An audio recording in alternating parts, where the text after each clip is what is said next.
একটু পরে ফজরের আজান দিবে, হাইটা যাইতে লইলে মানুষ তো দেখবে, গাট্টি বসকা দেখে আমাদেরকে আটকাবে, চোর সন্দেহ করবে। গাট্টিগুলো আজকে নেওয়া যাবে না, এগুলোরে একটা জঙ্গলের মধ্যে, একটা জায়গার মধ্যে এগুলোরে লুকায় ফেলো।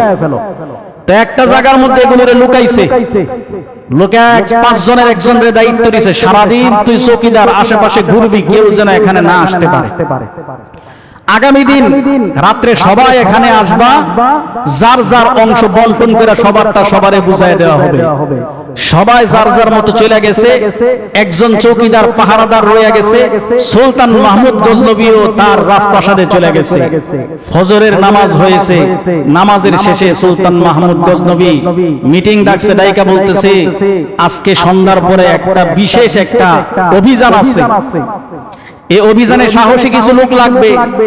কয়েকজনের লোকের একটা টিম বানাইছে, বানায়া বলছে যে তোমরা অমুক জায়গায় লোকেশন দিয়ে দিছে, মাঠের মধ্যে এমন সীমানার মধ্যে কিছু গুপ্ত মাল আছে, চুরির মাল আছে, রাতের বেলা বন্টন হবে, যখনই চোরারা বন্টন করবে সবগুলো চোরারে ধরবা, ধইরা আমার রাজ দরবারে নিয়ে আসবা। তো গুপ্তচররা চলে গেছে, রাতের বেলা পূর্ব রুটিন অনুযায়ী সবাই একত্রিত হয়েছে, মালামাল বন্টন শুরু হয়েছে। মালামাল বন্টন শেষ, চতুর্দিক দিয়া ঘিরে ফেলছে, চোরাদের হাতে হাত করা লাগাইছে, লাগায় রাজ দরবারে উঠাইছে। রাজ দরবারে আবার বিচার বসছে, আদালত বসছে, চোরা 5টা একসাথে দাঁড়ায় রয়েছে। 5 চোরাই নিশ্চিত ধরা যেহেতু পড়ে গেছে মাল সহকারে, বিচার তো হবে, ফাঁসি হবে। এবার সবাই অপেক্ষা করতেছে শুধু কখন জল্লাদ আসবে আর ফাঁসি কার্যকর করবে। হঠাৎ একটু পর দেখা যায় বয়স্ক একটা লোক শাহী পোশাক গায়ে দিয়া বিচারকের মস্তদে আইসা বসছে। সবাই থরথর করে কাঁপতেছে, কিন্তু ওই যে এক চোর রাইতের অন্ধকারে যারে দেখে দিনের আলোতেও তারে চিনি, ও তো দেখা রাজার শাহী পোশাকে দেখা সুলতান মাহমুদ গজনবীরে চিনা ফেলছে, এই লোক না কালকে আমাদের সাথে চুরি করছে। এই লোকের মধ্যে ভয় নাই, 5 চোরার শুধু এই এক চোরার ভিতরে ভয় নাই, ও শুধু মিটি মিটি হাসতাছে, দেখি বিচারটা কি করে বাচ্চা। আর বাকি 4 জন থরথর করে কাঁপতেছে। বাদশা আবার ঘোষণা দিল, ইনসাফের বিচার করার দরকার, তোমরাই বলো তোমাদের কি বিচার হওয়া দরকার। তোমরা তো ধরা খাইছো প্রমাণ সহ, তোমাদের কি বিচার হওয়া দরকার তোমরাই বলো।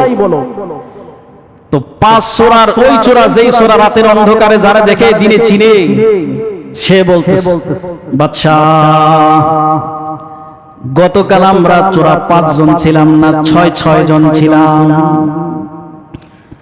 গতকাল রাতে আমরা যখন মাল লুট করি আমরা তখন শুধু 5 জন ছিলাম না, এই যে অপরাধীর কাঠগড়ায় আমরা 5 জন চোরা দাঁড়ায় রয়েছে, আমাদের সাথে ষষ্ঠ আরেকজন চোর ছিল।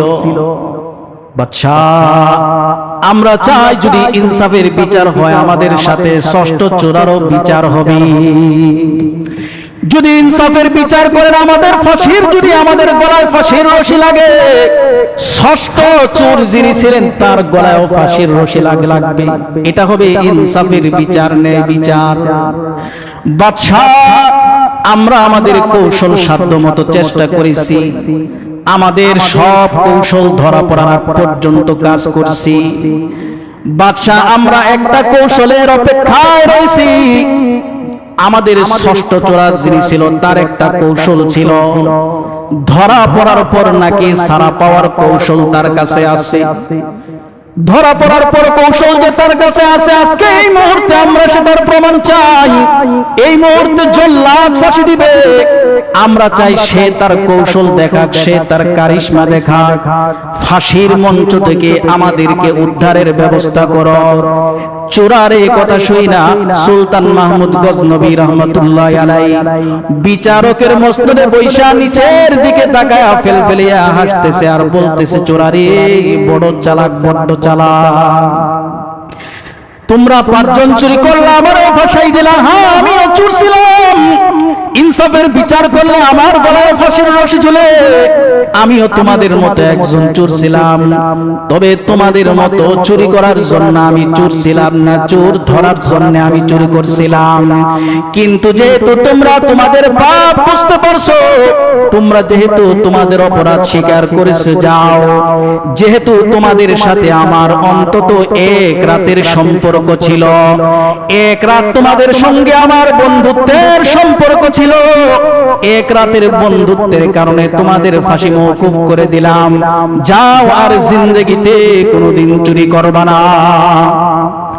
চোরের প্রধান যিনি ছিলেন চোখের পানি ছেড়ে কান্না শুরু করলেন, হায় রে, এক রাতের বন্ধুত্বের সম্পর্কের কারণে যদি ফাঁসি মাফ হয়ে যায়, সামান্য রাতের বন্ধুত্ব আর সম্পর্কের কারণে যদি জেল ফাঁসি মাফ হয়ে যায়, তাহলে আহকামুল হাকিমিন আল্লাহর সাথে যদি আমাদের সম্পর্ক হয়ে যায়, পরকালে জান্নাত জাহান্নাম থেকে আমাদের মুক্তির ব্যবস্থা হয়ে যাবে।